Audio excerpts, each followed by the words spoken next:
Hello everybody, welcome back for another video.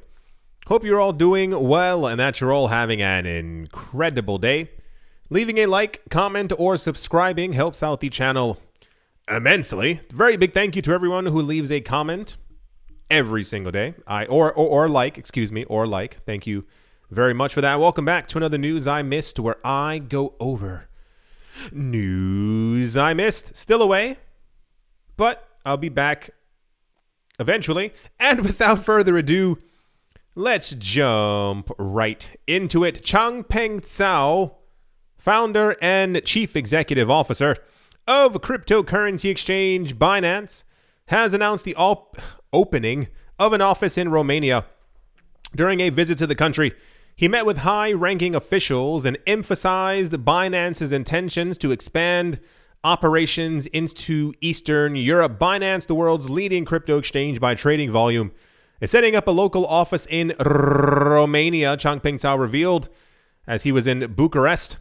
The trading platform will also offer a Romanian version of its support service starting from October. The move is part of Binance's plans for wider expansion around the world, not even just Eastern Europe. The exchange already covers a large portion of the crypto asset market with 120 million customers around the world using it to buy and sell various digital currencies. For those of you who have not yet joined Binance, I have an affiliate link in the description below. They're by far, I'll be honest with you, probably my favorite crypto exchange, just because they offer everything. And the interface isn't like weird, like it actually is kind of nice to do things on there. They said, we want to go global by playing locally in multiple markets. Speaking to the Romanian business news outlet Profit.ro, they said, I think Eastern Europe is extremely important. This was, and they wrote, stress the Chinese-born Canadian crypto entrepreneur. They could have just wrote Changpeng Zhao, but for some reason they had to write all of those words. So, another day, another country. Changpeng Zhao and Binance are always in the news. Binance has regulatory approval, I want to say, nearly everywhere. One of the more important things that I think people sometimes, not all the times, lose sight of is that this guy is like friends with nearly every single world leader. He's like meeting all these people in all these countries. They have all these friendly photos. He's like opening a new exchange there like the day after they meet. So, yeah, I think Binance is probably going to be around nearly forever because their ties to governments and very important people continues to grow literally by the day. Yeah, that's the Binance is launching a new Romanian branch. News. Yeah. Let's move on. Next up in, yes, absolutely, I totally 1000% agree. David Gokhshtein, it's Gokhshtein, Gokhshtein, founder of Gokhshtein Media and former U.S. congressional candidate, has taken to Twitter to share his thoughts on the impact that a possible Ripple victory in court over the SEC may have for the entire industry. Should the company win, it will inspire the whole space to skyrocket. I agree absolutely. The influencer has announced that if Ripple manages to win against the SEC in court, the whole crypto industry will go ballistic. This is something that has been repeating from time to time in his tweets. At the start of September, Gokhshtein tweeted that should Ripple win, it will not only be XRP that will take off, but every legitimate crypto platform as well. He shared the same thought a year ago. Understand, if we get any inkling that Ripple has won against the SEC, every coin is going to pump for their dear lives. The entire premise of what the SEC has been lying about is that XRP is a security. And once again, just for clarification, don't pat yourself on the back. They think that every coin is a security and needs to fall under their jurisdiction. If they lose the court case and therefore the CFTC gets control or regulatory control, what have you, over XRP, every other coin will simply look at XRP's metrics. How many people are using it? How many nodes do they have? How wide across the world is this coin spread? And they'll make sure that as the bare minimum, they all have that exact same metric. If the metric for a tree is something coming out of the ground that has oranges growing on it and everyone else can grow their same tree, you basically all win. You can't begin to imagine how crazy it's going to be. And I told you all this before. This is what I think is one of the most important parts about all of this, is the fact that XRP is not like in the top. It hasn't fallen to like coin number 114. It stayed exactly where it's been for the last 2 years and has barely budged.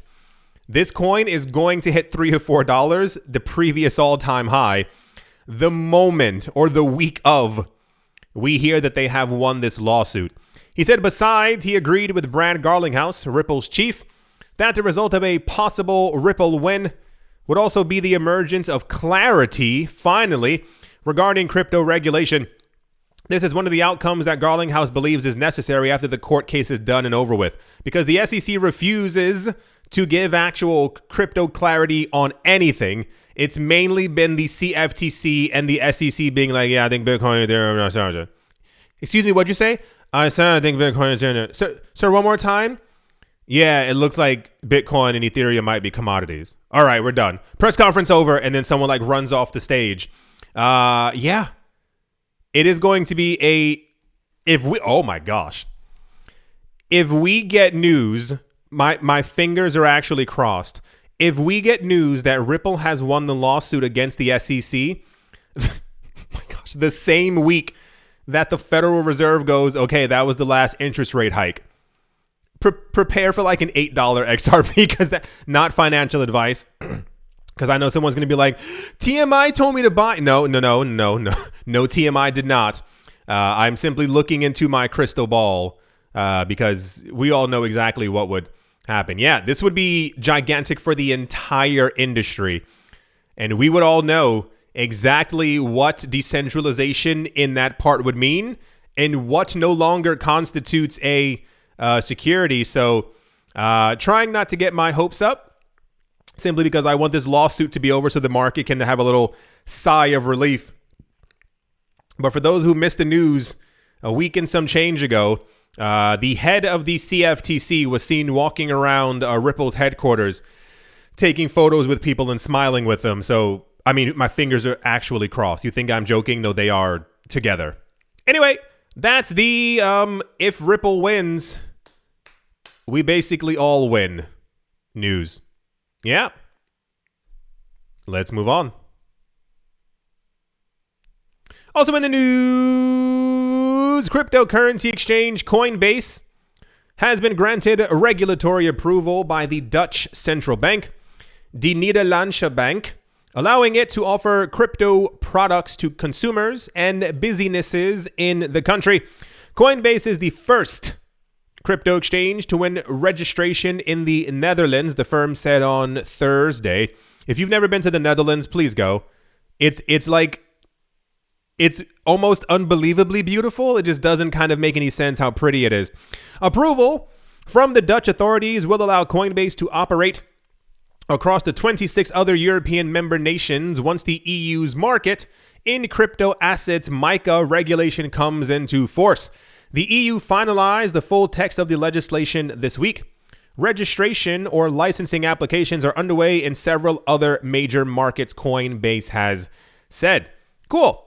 This is the first time that we've gotten news like this in a while. The news always is Binance doing this. Binance just got paperwork done. Binance has moved into this country. Binance has opened 35 offices on the same exact block. It's always the same. The last time we really heard from Coinbase or about Coinbase was, I think they got regulatory approval in Ireland and one other place. I don't remember where, but that was like 19 and a half years ago. So it has been a while. So congrats to them.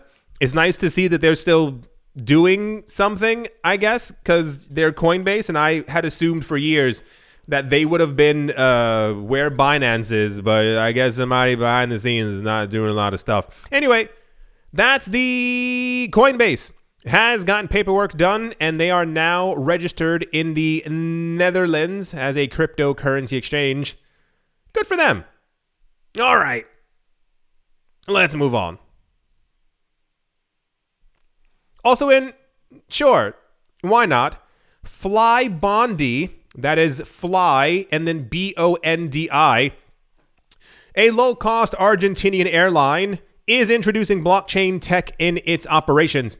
The company recently announced it will start issuing tickets as NFTs, broadening the possibilities of what customers can do with them. Users will be able to sell or transfer the tokens to other travelers up to 3 days before the applicable flight, for example. Wait, backing it up. Why up to 3 days? Why not an hour before? It's an NFT. There's nothing like, if you have transferred ownership, why the 72-hour period to be able to, what? The point of it is like the instant liquidity. I can transfer it to your wallet. You got it. It's yours. Okay. More companies are including NFTs as part of what? Why the part of their business models due to the perceived benefits and advantages they can bring. Fly Bondi, a low-cost Argentinian airline, has also decided to use blockchain tech in its operations, announcing it will issue tickets as NFTs, broadening the scopes of what customers can do. The solution, which was developed by TravelX, a blockchain tech development company, will allow customers to trade, transfer, and sell the tickets, changing the names of the users up to... You just said all of that. Why are you rewriting what you said before? The other news is that apparently you'll be able to purchase tickets using Binance Pay with stablecoins. I feel like... Imagine like your mom is like, hey, go to the store and get some apples, and you come back with bread and old cheese. It's like you went to the supermarket and you did it, but you didn't get what she was asking for.